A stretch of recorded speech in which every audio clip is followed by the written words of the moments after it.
Hello, everybody.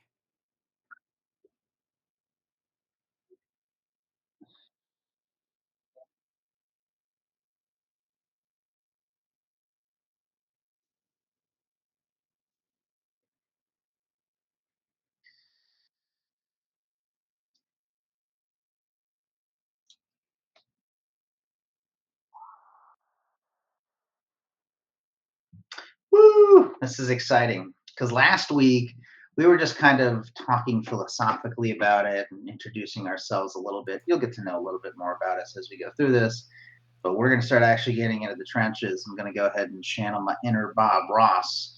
We're going to put a happy little web form right there, but that's not going to be our little secret. Everybody's going to need I to know wasn't that. pro. I wasn't pro. The the program remuted my microphone during my intro. Oh, no. Well, then, can they hear us Hello, now? everybody. We're here. We're back again. All right. And can you Comedy. hear me now? Are we good? They It's were like the able to old hear you. Verizon They were not commercial. able to hear me. I'm the one who always has the audio issues. This is a blast from the past for anyone who knows me. Oh, Anyways, welcome. Joy of Automation, first encounters. You'll figure out why it's called that. That's your recap. that's our recap. We're gonna go ahead and figure this out. So let's see. We're gonna actually dig into some stuff today and do some really cool things. So we're actually gonna get into the weeds a bit and talk about what this actually looks like, right? So the reason we're doing this is because automation is awesome. It's fun and it has a lot of applicable uses in business, which is what we're going to talk about. But automation shows up actually a lot in our own personal lives, and it helps us in a great many ways. I mean, even if you think about it, like a car is kind of just like an automated horse, right? Yeah. Or the ice maker in your fridge is an automated ice producer, even like a microwave. It's like an automated oven. There's a lot of things that happen for us that we don't really think about. But when you're doing business stuff, you do need to think about it. Otherwise, you're going to create something weird. So, like, man, what's a good like real world, example or something that is automated that people don't think about as being automated? I mean, heck, a water heater, right? You want hot water? Yeah. It's this giant tank of water, and it's just heating water constantly. And when you want hot water, you hit the faucet, and there you go. It's there. Or I think something more relevant, especially for me in Arizona, is the air conditioning. Whew, boy, it's 110 something degrees out here, and if we didn't have AC, I don't know what I'd be doing. And throughout the day, it's keeping the temperature nice and cool. And now I'm not going to be sweating and looking all shiny on the camera here. So, um, I mean, generally, automation takes something that you would do manually, and you don't have to do it manually. So, um, I mean, and that's I'm super close to the vest with our apartment. It's super close, the curse of knowledge because I've done this for a long time. How would you describe automation, Justin, just generically, not even for like business purposes? Just something like think of the most tedious task that you've ever had to do. And I guess not this day and age is thinking, I guess. And now people have, we've always had things like Siri or Alexa. So that's like one thing people use that's like automated. I know it's a little bit on the higher scale of being like advanced and everything for automation, but mass majority of our like we talked about earlier before the stream, um, fast food places. A lot of things are automated now, where you can just touch a screen and be like burger, and then it'd be like, cool, what do you want on it? I want these things. All right, cool, we got it for you, and you don't need to talk to anybody. So it's something as Hmm. simple as that. Or another thing we don't even think about: computers. Computers are automated for us. They are pre-built in a very complex way, so we don't have to think about anything. We just plug it in, turn it on, keep on hitting next and okay on the settings, and we got a laptop running. We got a computer running. and you didn't have to code it. You didn't have to do anything. Yeah, which And even that's new. that's I mean, nice. I remember as a kid installing computer games onto my family's computer. You still had to put the disk in, you had to run the installer, you had to know what was your hard drive letter and like all this kind of stuff, or if you had like a webcam or something like that. And Yeah. now that stuff's just automated. I mean, you take any USB mouse and plug it in, and it just goes. That's not how it always used to be. You used to have to install the floppy or the CD to get your mouse working. And so automation's great. We love it. I love it. It allows us to focus on what's fun and what's important, and then let other things do the things. Like again, the air conditioner. Could I sit there in front of the little unit and turn it on 5 minutes or so at a time when it gets too hot? Sure, but we don't need to do that. That's not a good use of our time. So Yeah. um, I mean, we use automation a lot, especially like in 2025. So, like some really simple examples, if you haven't really thought about it, something like auto bill pay. Back in the day, you had to physically pay your bills. You had to like write a check or you had to log into a website maybe and make a payment. But now, most of that stuff can be automated. Um, that is automation. That's something that as consumers we just kind of assume, or even things like a calendar sync. So if you have everybody that has a Gmail has a Google Calendar, and if you book an appointment or something like that, and an email comes in, it just shows up on your calendar. And in recent years, even things like air travel. So like I'm going to Florida in October for my cousin's wedding, and you book a flight and you get the email and then Gmail just says, "Oh, this is a really important thing with the distinct date and a time." It just shows up on your calendar.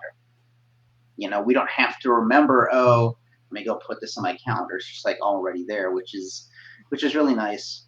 And then even things like smart home routines. Like I don't really do smart home stuff, but I've got some buddies that are big tech nerds and they can just be like, Apple, the mood is chill, and it like changes the lights and changes the light color and turns See, on the I'm that stereo. kind of person. That's why I wanted my build. I wanted everything automated so I can feel like Tony Stark. I'm a Okay. nerd. Like I want to be like clap clap. Hey, I'm home.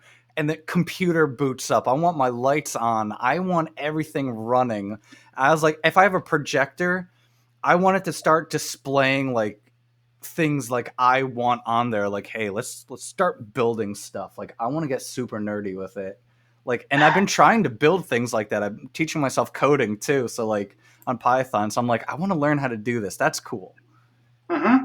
It's very Yeah, advanced, but and it's so funny you mentioned the clapper because like that was. I mean, I was born in '85, so there's always the clapper commercials. Clap on, clap off. But like that's a yeah, really good example of a very basic automation. That there's a trigger and yeah. there's a simple little electrical outlet thing that is trained to listen to that frequency of what a clap sounds like, and then it just turns the power off or it turns it back on. Um, and when we're talking about automation, that really is like the core foundations of it. There's some kind of outcome that you want, some kind of result. Really, so, like, I want my lights to turn on. What's the trigger? Well, I clapped. And then the result of the clap is there's a little switch that boop, turns the light on, you know? And now there's smartphone plugs as well, where you can just have an app on your phone and hit a button, and then that kind of acts as the clapper. So um, it's no different in business. It's the exact same idea. The difference is you're doing it for a business purpose, not just like Yeah. a personal purpose. It's like those old Rube Goldberg machines. You, I used to love the Rube Goldberg comics, but that stuff's like 100 years old or something at this point. If you've never seen one of those Rube Goldberg machines, maybe you remember the game Mousetrap, the board game, right? Where you like, you turn the crank and it snaps the plank and puts a boulder on down the shit. It does all these things, right? Oh yeah. Well, Rube Goldberg was a newspaper comic that made these kinds of things with these insane zany contraptions. And so there'd be this really crazy diagram, and then Yeah, and they'd all be labeled A, B, C, D. So it's like and then there was always a joke and stuff in there as well. It was very cheeky and it was very fun. And it was for something simple like, lighting a candle or tucking yourself into bed, like that kind of stuff. And that's really just what automation is, but we just kind of do it with software now. So we're about to start looking at some software and start thinking about some examples here. But before we do that, Justin, is there Yeah. anything that we're missing? Is there anybody hanging out in the chat? Anybody giving us a Yes, little bit we more do hate? have a. Well, they are a follower of us, but this is their first time on the stream. We have Billion Hello, Sweets, another contact and friend here from Discord. sweet. Thanks We for are hanging out with on, us. yeah, we're on another server together here from another friend, and Cool.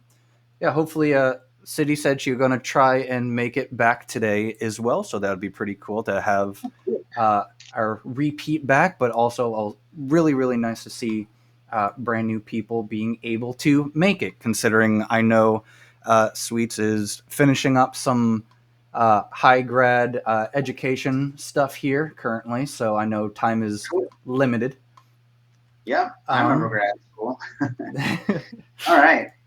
Well, but then, should I share my screen and we can start just being some real rough visual modeling, and then we'll actually get into it with the concepts. And so we tested this before, y'all.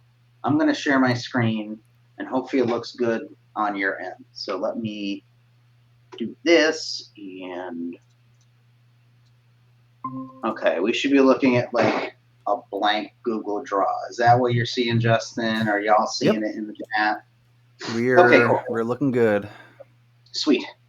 So with automation, it's really just like a stimulus response, trigger and an action. When this happens, then do this. The magic with it is just understanding why we're doing it in the first place. Like again, what is the result? What's the outcome that we're trying to go for? So let's go ahead and look at a very simple business example here, right? The idea of a contact us form. Pretty much any business website that's out there, there's somewhere where you can fill out a form that says, hey, contact me. And maybe it like asks a question. Okay. So from like a visual place, again, we're going to keep it super simple, super primitive, real basic here. We'll have something like whatever, just a contact us form, which is somewhere on a website. Let's actually make this a little bigger here. And then somebody fills out the form. This is the trigger. This is what starts it off. This is somebody clapping. And then what's the action? What happens from this? This is now where we start to design the customer journey and what do we want people to experience. So I love using this as a starting point because it is a very simple example, and I'll usually model this out.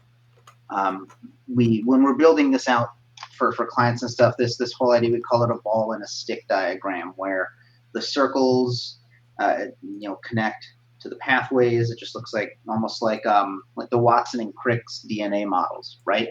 Where something happens and it causes something to happen. So this would be like the just simple language here. It would be like I'll just literally break it down in confirmation email and I'll put the word email and follow up task, right? Because what's the objective? The whole point of a contact us form is for somebody to like reach out and raise their hand and be like, hey, I want to talk to you. Okay. So how do we want to respond for that? What's the outcome? Well, the outcome is we want to honor that. We want to make sure we're following up with them. So if somebody fills out this form, then it's going to go into this follow-up pathway or this workflow or this sequence or container. There's very many different words that different softwares use for the exact same concept. Basically, it's the trigger and then the action, and that's basically it. So this is the action, right? And then could you do this manually? You absolutely could. Usually, if you have a contact form on your site, that can send you, the website owner, an email that says, hey, this person filled out this form. Here's their name. Here's their email. Here's their question. You can then turn around and manually send them a confirmation email. Hey, I got your I got your inquiry, Justin. We'll go ahead and, I'll call you tomorrow or whatever the case is. And then if I have some kind of like a to-do list or a task management tool or like a project management tool, I can go ahead and put that in there. Well, automation allows us to do this without actually having to do this. And so I'm pretty sure I belabored this last time on the first episode, where automation is relationships at scale, because people do business with people. Whether you're serving other businesses or you're serving consumers, doesn't matter if it's a product or a service, people do business with people, and it's about relationships. So when you're doing automation, you want to make sure that you are only automating what you would do manually, what you would do individually. Okay. And so this is a very non-technical, what we're actually going to build. So is that making sense for everybody? Chat, am I rambling? Is this landing? And you've worked with this stuff a lot, Justin. Am I missing anything? Yeah. Or is this basically? I mean, to me, this does make, a lot of sense, considering being very hands-on and actually having to make these things a little bit more and more, and like migrating some of the different work we've been working on. So I have seen a lot of this, and seeing all the models and everything as well. This does make a lot of sense to me. If for some reason it doesn't make sense to somebody, um, if I were to personally try to find a way to really somehow narrow this down more, I would definitely say, okay, here is, everyone's gone to a web page where you have to fill out a contact form and be like, Mhm. hey, type in your name, maybe a first name, best phone number, and email address. And you're like, okay, sure. Because typically we even do that when we're using, like, if we're purchasing something online or we want a news article or something, whatever it is. And it's just like, this is where the form comes in. It's like, okay, cool. Here's the form, but the form itself is acting as like a trigger point. And what is that trigger actually doing? As Paul has here too, it is, when you fill that out, it is a confirmation that you want said thing. It is going to have your email so it can follow up with you. Be like, we're glad you like this.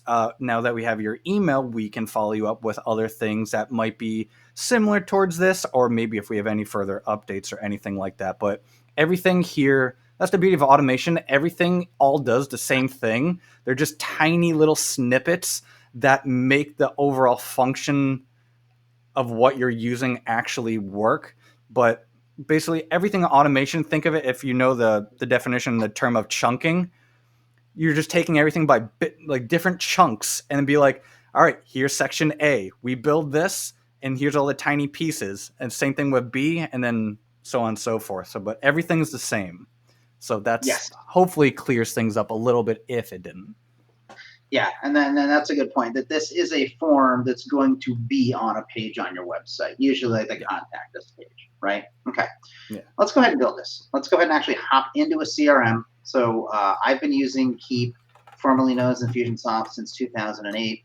Actually worked for the company from 2011 to 2016. Been a certified partner pretty much the whole time, other than when I was an employee.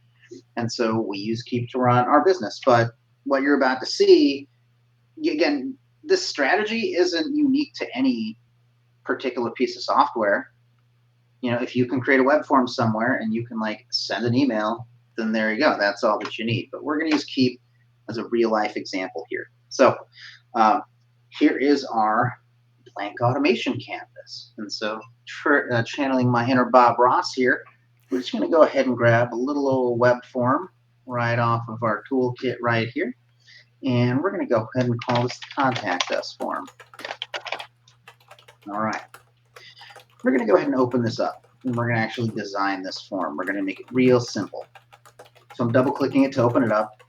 Now this is like ground level what we're creating the form here. So first name, let's go ahead and put their last name in there too. It is a contact us form. Now, this first name is required, But if I don't want to make the last name required, I can just go ahead and add, and maybe I'm getting way too deep into it, but we can go ahead and say, here's the last name field. It's just not required. Okay. What's your email? Let's go ahead and put your phone number in here too. And we'll also say that this is required. Okay. So these fields, by the way, your customer database, your CRM, which stands for Customer Relationship Management, it is just a database. It is just like a giant spreadsheet that looks pretty. So every single one of these fields that we're adding on goes into an actual record in the CRM where the first name is the first name, last name, phone and email, all this kind of jazz. And then for the button, because remember, this is the form. We're going to put this on the website. Rather than have it say submit, this is where we start to humanize it, right? So we can say something like, please contact me, because that's really what people are wanting. Go ahead and please contact me. Now, because it's a general contact us, we should also give them a place to say, well, what do you want to go ahead and contact us about? So I'm going to go ahead and just put a little visual element in here. I'm going to go ahead and throw a divider underneath this info. And then I'm going to go ahead and add an other field. So it's not any of the standard stuff. And I should already have a contact us comment right here in the system. So all of this, these are all database fields in the system for various purposes, right? For right now, we're just worrying about the contact us comments. And again, we'll change the label, how can we help? How can we help you? So there you go. People are going to put in their info. They're going to answer, how can we help you? And then that's going to go right into the system, okay? So what happens once they hit, please contact me? They're going to see something. They're going to see another page, or in most cases, there's usually like a self-contained confirmation. So in the case of Keap, there's just a thank you page here, and we'll say, okay, hey, thanks for reaching out. And then this right here, this is actually going to dynamically put their name in there. So whatever name you put on that form, they're going to see, hey, great, thanks for reaching out, Justin. Thanks for reaching out, Chelsea, whoever it is. Because no one wants to manually go into an email and keep copying and pasting and finding people's names and putting it back in there. No, big thousands of emails. Waste of time. So that's it. Very simple example. This is the ground level execution of a contact us form. We've got name, phone, and email, and then a little text area where they can say, what do you want to, tell us why you're reaching out in the first place. They do please contact me. That pushes them into the database. And then on the thank you page, hey, thanks for reaching out. And actually, we should say something like, we will follow up with you during normal business hours, something like that. Just setting the expectations, right? Okay. Yeah. So just like a blog post or anything like that, at least the way that, and most systems are like this, you have to actually indicate that this thing is ready for prime time. So in the upper right here, I'm going to say this is not a draft. This is actually ready to go. We can publish this, and then we can take the code that it gives us, put it right on a website, and there it is. And the other thing that's cool too is a lot of these tools have a self-contained version of the form as well. So you could just link to here directly, and you don't even need it embedded on your website, if you're not like a webmaster kind of type. So, okay, contact us form, they fill it out. Okay, let's go look at the second part, this response here, this action that happens. So again, there's many different words that different systems use for this. In the case of Keap, they use the word, the language used is called a sequence, which is just a container of stuff, right? So this is the, we'll call this the contact us follow-up. And we're going to go ahead and open this bad boy up. And now this is the ground level, what's going to go ahead and happen. So when somebody goes into the sequence, what's going to occur? Well, to keep it simple, we know that we want to go ahead and have like a basic confirmation email. We received your request. So I just grabbed an email object. Here it is. And then I'm going to rename this as just as a messaging place, right? So they go into here, and boom, they get a confirmation. We've received your contact us request. But then we also want to go ahead and create a task, because any CRM out there is going to have some kind of a workflow task management kind of thing. So that's exactly what we're going to do. So I'm going to grab a second start object. I'm going to call this operations, because this is like the behind the scenes stuff. These are like if you go to like a play or a music concert, this is like the sound guy and the lighting guy and the people in the wings with like That's costume me. changes, stuff like that. Yeah, that's Justin. Justin is operations, making sure that this stream looks good. I actually don't even know what it looks like, um, which is which is a little odd for me because I'm usually the one running streams and doing this stuff and being in control of it. But Justin has taken the wheel here. And by the way, you can see that there's so many things you can do with the CRM, but we're going to keep it very simple for this example. We're just going to go ahead and create a follow-up task. So contact us follow-up is what we'll call it. Okay. So now the plain English of this is when somebody goes into this sequence, two things are going to happen in parallel immediately at the same time. The person that filled this out is going to get an email confirmation that says, hey, great, we got your contact request. See you later. Which, if we have time, maybe we'll write this email. And then it's also going to create a task that says, go ahead and follow up. So let's actually look at the super in the trenches ground level of what does this task look like. With most systems, it's very similar. There's always going to be some kind of a title of what are you supposed to do, and then a description of what you're supposed to do, and then things like assigning it to users. So we can call this like the contact us follow-up, and then in the description. Now we could say something like, they reached out with these questions. They reached out with these comments, right? So remember how on the thank you page we could echo their name back, say, hey, thanks for filling it out, Paul. We can do that internally as well. So I can go ahead and, again, this is the specific interaction for this, but there's always this idea of merging information or personalizing information. So in the task body itself, it's going to say they reached out with these comments. So we can personalize it even further. Rather than saying, hey, they reached out, we can say, hey, listen, first name, last name reached out with these comments. Please email them at email or call them at phone number. So basically, those 5 pieces of data we collected, we're echoing it right back at you behind the scenes in the task, and help them with whatever they need, right? So this does a couple of really important things. Your inbox is not a task management tool. Period. It's not. And I will go toe to toe with you on some bird law about that. That is not, your inbox is not a task management tool. This creates an actual governable, accountable thing in the system. There is now a task that's there, that's going to be there until you mark it as complete, or until somebody deletes it. Like maybe if it's like a spam submission or something like that, right? And then again, depending on the system, there's various little bells and whistles here. So for the example of Keap, we have to say what kind of type is this. This would be like other. We're going to assign this to Justin to make this follow-up, and we're going to say that this is an essential priority right here. And it's going to be due as soon as it happens. And there's other ancillary things we can do. We can notify people. We can, if somebody already owns this contact in the system, we can just send it to there, but we're going to keep it simple. So this is the task. Contact us follow-up. They reached out with these comments. Please email them, call them here. And there you go. And that task is going to show up in Justin's queue.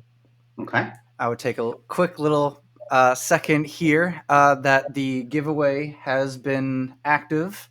It looks like there's Hi-oh! about another 11 minutes left of that. If anyone is curious on what you are winning, it is these lovely, lovely books that actually teach you everything we're going to teach you. So if you're more of a reader and more of a bookworm, win one for free.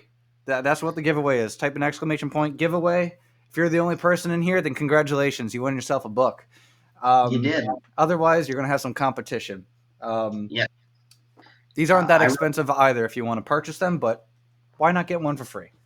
Yeah, might as well. It's The book's $50 because it's like almost 500 pages worth of these kinds of recipes we're talking about, and I wrote that thing, the Infusionsoft cookbook. I wrote it in 2015. Yeah. Um, so even though the software's changed and some of the navigation and UI looks a little different, the strategies are timeless. This concept right here. Oh, let me share my screen again. This concept right here is timeless. 50 years from now, it's still going to be relevant. I'm assuming websites are still going to exist in some form or fashion. People are going to be like, hey, reach out, and then we're going to need to follow up with them. So uh, in the book, you're going to see all the ground level steps that you just saw. And it's also a really good lesson in the copywriting and like the actual language that we can go ahead and use here. So, for example, how could this confirmation email look? I don't think we actually have time to cover this today. Maybe next time we'll go ahead and look at that. But um, let's pretend that we wrote this email. Um, so just like with the web form, in our case, we're going to say this thing's ready to go. Huh. So this Billion Sweets just had a message here. As a full stack web engineer, this is always good to jog my memory. good, wonderful. Make sure you drink plenty of water. It's hot out there if you're jogging, especially if your memory is jogging. Um, Stupid. but yeah, and this is obviously this is code and stuff under the hood, right? But again, it's less about the code and more about what are we trying to do in the first place? What kind of experience do we want to create? So again, relationships at scale. Now, um, and in this case, we do need to associate this form with this action. So I'm just going to go do this. Again, different systems, different CRMs. You'll say this is the trigger, and then it just automatically starts whatever workflow you want. All sorts of things. But now here's the plain English of it. Someone fills out this contact form. Uh, you're going to get a task, Justin, to follow up with them. And then let's pretend I wrote the email. They're also going to get the email that says, hey, great, we got it. We'll talk to you later. It's about relationships at scale. You can now have 1,000 people fill this out in a day. Everyone's going to have the exact same experience. It's like a theme park ride or a roller coaster. No matter who you are, what time of day, no matter who the ride operator is, you get the same experience. And I think that's a really big takeaway with automation because people will be afraid to do this in their business. No, I don't want it to sound robotic or I don't want to spam people and annoy them. Well, unless you program it to spam people and annoy them, it's not going to do that. If you write your emails like a robot, it's going to sound like a robot. So don't do that.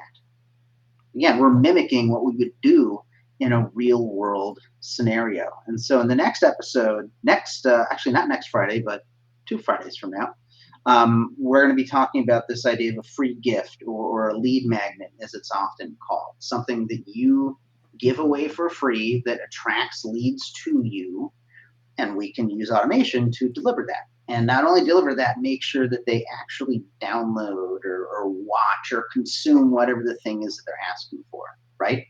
And we're going to start to look at like the automated follow up and how when you give it a lot of care and you think about what would I do individually for one person, that's what you would want to go ahead and automate. And then it's going to be a good experience because if it works for one person, it's going to work for 1,000 people. It's going to work for 1,000,000 people.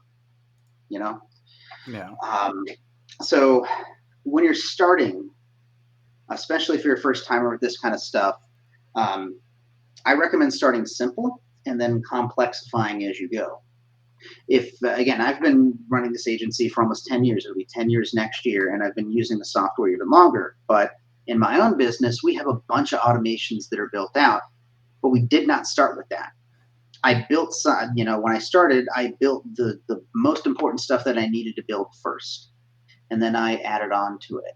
And then I went back and maybe made some enhancements to stuff. So now, if you were to look at it, you're like, wow, this is a whole bunch of stuff. Well, Rome wasn't built in a day. Over years and over time, as the need has presented itself, we build stuff to automate it, but we do it with care and we make sure that it's going to create a good experience no matter what. So you can change this later. Okay. So let's pretend that your business is growing and you actually have a sales team. and you have a sales team that's working these leads in a pipeline, we can change this later. Rather than just creating a simple task to follow up, we could just modify this to say, listen, go create an opportunity in the sales pipeline and put it at the new opportunity stage and use the round robin, cycle it through the various sales reps and assign it to them. And so there's still follow up, but now it's like a whole sales team behind it. So like, like a contact us lead, something like this. So, oh, I thought I selected round robin. Sales reps. So like, cool. Now we're not just creating a one-off task. We're actually creating a lead in a formal sales pipeline and a whole process that's going to continue to show up until we say we won the sale or we lost the sale. So you can definitely change this stuff later. So again, start simple and improve it over time. And how many automations should you make, or like where should I start? Start with where it hurts the most. One of the first automations I built back in 2016 was a calendar automation. So here's a link, book a call with me, and then it puts it on my calendar, puts it on your calendar, and then it'll send you a confirmation and then a reminder like the day before that says, great, I'll see you tomorrow, right? Because I needed to like not do that manually. I didn't want to have a bunch of emails back and forth. Hey, can you talk on Tuesday at 3 or 4 o'clock would work better for you, right? Just here's a link, pick a time, and then when they book, cool, I'm not going to manually send the confirmation. I'm not going to manually send them a reminder the day before. I don't need to do that. But it doesn't take away from the experience. In fact, it's a better, more consistent experience because it happens the same way every single time. And even if it is automated, if you do it right, people aren't going to care. It's like again, a play or a show. Like you never pay attention to the lights until the lighting cues are off, until you have somebody, stage left that's in the dark and the spotlight is on the right. You don't notice that. When it works, it just works. It's not until it breaks that you're like, oh, something's off. It's just like with IT, right? It works until it doesn't, and then you don't realize how amazing it is. And then I guess one last thing, because we're going to start kind of wrapping up here, is like, is this going to replace you? Like, what is this going to do? It's going to save you time. Even a couple of minutes like this. Let's say it takes you, let's assume you're really fast and on the ball, and it takes you, 1 minute to send this confirmation email every single time that contact comes in. Well, if you get 30 of those in a month, that's a half hour. If you could just not spend half an hour and not lose that care, not lose that experience, that's better for everybody. In fact, this happens immediately. They get this confirmation email right away. So they get that immediate feedback that says, hey, no, it worked. The thing that you did worked. We'll be in touch. Okay. I'm gonna take a sip and a break. I feel like I've been ranting. Am I totally cooked on a Friday, chat? Am I just tired and ranting? How is it, Justin? Is everybody loving us? It's informative. That's kind of what it boils down to. That's what it needs to be. This is, I mean, this is one thing like we had to like openly discuss, and to more of like a reminder to me as well, is that the work we do is not for everybody. It is not for the faint of heart. And it's for people who just want to find a simpler solution to something. And there's a lot of some things that automation can do, but thankfully there's also a lot of some things that it can't do, because that's on us as human beings to actually take care of those. But this stuff it's very advanced work. As simplistic as we see this, it's sometimes very difficult for us to actually acknowledge like how insane this probably sounds to like the everyday person who's just like, I don't understand, like why what are these buttons, it's just because I it mean can it's go. not our target audience, but like to try to explain it in a manner where everyone can really try to be like, oh, okay, like I think this makes sense now. If we can get you there, we've accomplished so many goals and tasks right there, because this is what this is supposed to do. It's supposed to make you go, this makes sense. This is how it's supposed to work. This is how it's supposed to function. If you can't think Yeah, that way, then obviously there's a little bit more that we can figure out to make things even easier for everybody as well. yeah. And then you make a really good point. You pull 100 people off of the street, maybe 10 or so of them might be a little business savvy. And then of those 10 folks, maybe only one or two of them will be able to even really get this, like really get it. They might understand, no, I have a web form and I send an email, but like really getting that it's about the relationship and having consistent experiences, that's it's like designing a roller coaster or a theme park ride. Like people will experience it and understand their experience, but how to build it, a whole different story.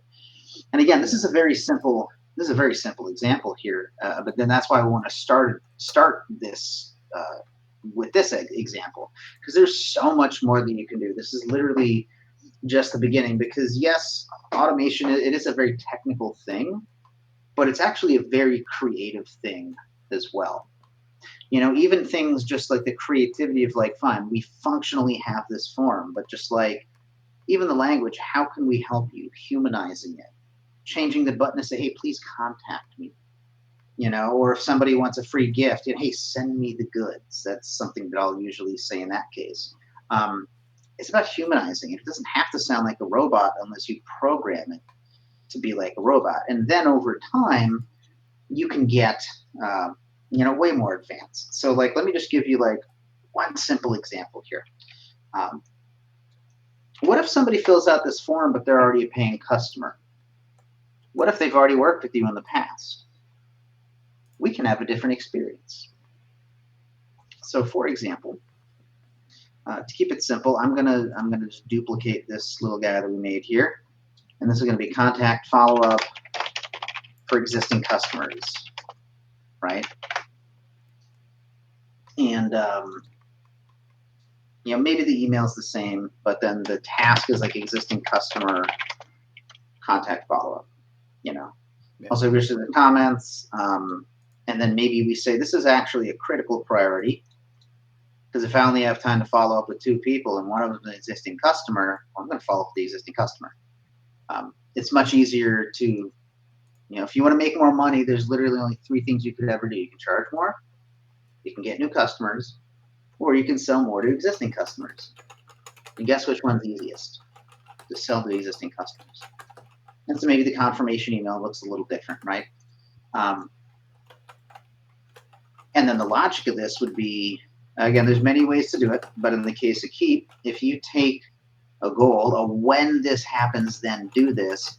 If you connect it to two or more things, it creates this little decision here. And then now we can build just very simple logic here.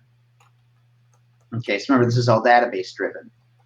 And so inside the database, there's ways to create lists of people or to segment them out, or tag them, right? That a lot of tools use the term tag, and Keap's one of those. So check this out. We can say, listen, if the contacts tags does not contain, a paying customer tag, they go into the regular follow-up.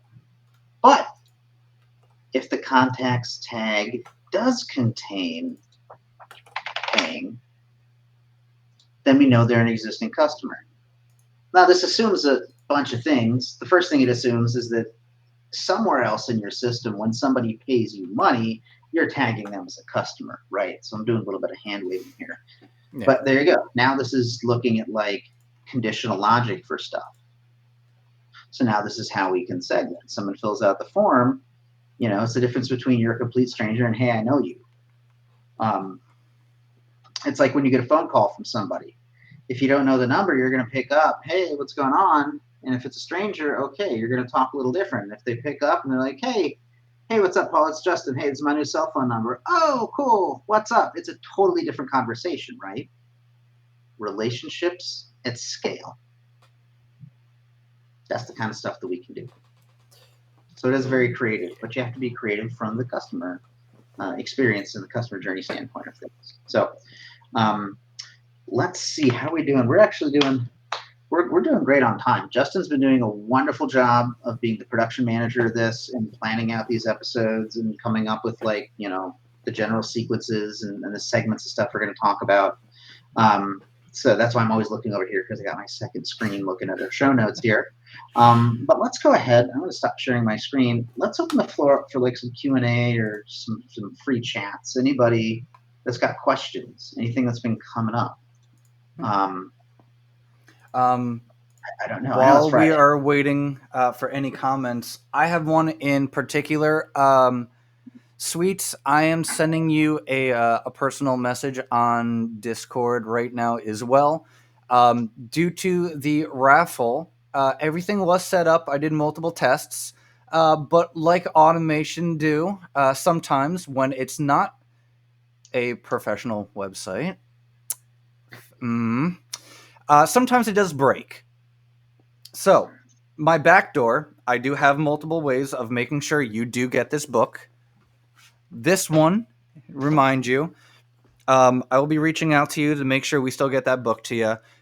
It just won't be in regards of like Streamlabs taking care of the process for you, which is I kind of like a little bit better. I like the human side of everything.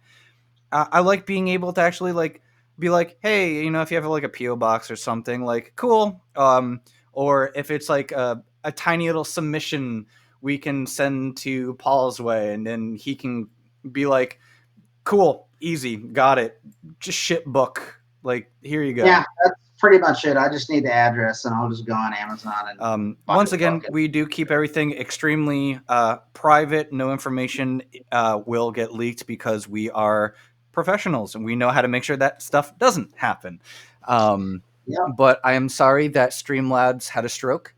That is out of my level. Like I said, I did a ton of testing for the automation process of it, and it said, hey, every time someone sends exclamation point giveaway, they're supposed to get a ticket. That didn't happen. That's why I asked you again, hey, can you do it again? It didn't work. I'm like, cool. The function is broken. Awesome. I rechecked everything. Everything looks fine, which means I probably won't be using this function again. And Yeah. I'll use another program that can do it for me better because I know for a fact I did it correctly, which is fine because as long as you get your prize, that's all I care about. It's a great lesson with automation too. Because it's automated, you want to test it and like you really want to go under the different conditions and make sure it works. Because there's nothing worse than setting up an automation that's broken. I'm guilty of setting things up for my own business, and I tested for me once, and then somehow between getting it on the website, it's broken, and then I don't find out for like months until someone's like, "Hey, this is broken." So test things, and we'll probably do maybe next week, Justin. We'll have you go like live, and I'll just watch it and like I'll test it, and we'll try and figure this out. Yeah, Because we'll it have to do should some work. tests. It definitely should. But We Sweets couldn't even write said that. that. We couldn't script that. That's perfect. Yeah. That's the best way to end it. Like, you know what? It could break down. So test it. Do maintenance on your stuff. Before we wrap up here, real quick, last two comments by Sweets. Automation likes taking naps randomly. Yes, it does. It does. But it is up to the human user to make sure it does not nap. It needs to be running perfectly at all times to the best of our abilities. Sweets also says Streamlabs hates me as well. Okay, so I'm glad it's not just a me thing. I'm not glad that it's affecting other people, but I'm glad it's not just a me problem. Because for anyone who does know, and I know Sweets probably knows as well, from all the time I've streamed in the past, I've used all the same software. Everything has worked perfectly. Doesn't mean it's going to work perfectly all the time, every single time. And it could be a hiccup on my end. Sure, maybe there's a tiny little thing I missed randomly, or maybe it's just Streamlabs just not that function of Streamlabs not working. I don't know. And that, that's okay. No one's gonna Yeah. die. We're good. Yeah. So cool. Well then, congratulations on getting your book. That's exciting. So yeah, go Yeah. get send your address to Justin however you want. We'll make sure we get that in the mail for you. And then some takeaways here. I guess one major takeaway. Like I said, next time we do this, 2 Fridays from now, we're going to talk about some more marketing stuff because this was a marketing activity. Yeah. The customer journey, philosophically, you market what you're selling, you sell what you're selling, and then you deliver what you're selling. So a contact us form, that's really just a marketing activity that just kind of starts it. So we're going to talk about another activity of the lead magnet and pulling people in. We're going to look at those automations. But until then, and this was Justin's idea, which I think is fantastic. Think about some things that you do manually in everyday life that you believe could be automated to make your life a little bit easier. And if you have a business, definitely look at those things that you do repetitively over and over and over again, because those are great places to save time. But if you don't, just think about it. What's something you do all the time that can be made easier? Even something like an automated pet feeder on a timer, which that already exists. But think about it. Write down some things, 3 of them that you do in everyday life, and bring them to the next stream. And let's rap about that on the next fireside chat when we talk about this. So, Yeah. Sounds fun. are we missing anything, producer Justin? Is this Did we do I it? think You were we are right on. good from here. I'm glad I gave us that buffer time because we're running off of 4, maybe 3 minutes here. I knew it was going to happen because there's a lot of information to unravel and a lot to unpack. And, these things are to be expected. But other than that, I planned everything just enough because I knew this was going to happen because it happens. You Yeah. can't, there's no way to avoid that. So always have a perfect plan A. And if that doesn't work, have a perfect plan B. You should never have to go for a C. But if you have to, you can. But A should My work. And plan if C it is to fails, curl B. up into a ball and cry. That's my plan C. Just roll Plan up into an C, ass roll ball up and in a ball, cry, just give up. plan C. Let AI run your life. Let it do Yeah. the thinking process. It's fine. All right. Cool, I everybody. think we're good there. But until then, thank you, Billion Sweets, for watching. For anyone else who is maybe just lurking in the shadows, thank you so much as well. Thank you for being vampires and lurking. I appreciate it. But until then, we are not going to be having our next live stream next week. I am going to be out of office. So we're going to try and do a follow-up then. We'll be sure to I'll be sure to notify everybody to make sure that you guys are aware and when we will be live next. But the schedule is up to date right now on Twitch. So if you need to take a look at that, that's what to expect as of now. If anything were to change, I will make sure to let everyone know. Other than that, Billion Sweet says so much information to consume, but never enough time. 100%. Welcome to You're our always world. learning. You're always learning, man. I mean, I've Yeah. been doing this since 2008, and I'm still learning new ways, new ideas to do things. And then the fact that the technology changes all the time, that makes it easy too. Hey, here's a new feature. Great. Let's figure out how to use this.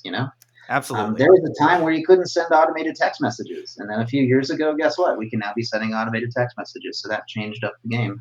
We'll talk about Um, those too eventually as time goes on. yes. Which actually, that's something that we missed. If somebody fills out a contact us form, you could text them. Says, hey, we got your I contact think that's us. another production We'll talk about note that later. thing that I have set up for us for a future stream. All right, Good. but we got about 2 minutes here until the hour. So once again, thank you guys so much for watching the Joy of Automation, our very first official episode as teaching wise, not episode 0. And then we'll be back again when I am back in office. But until then, thank you guys again. We appreciate you. Keep learning and come back to us, and hopefully you can teach us more about some things that you have learned when we come back. But until then, we'll see you guys next time. See you Bye. later.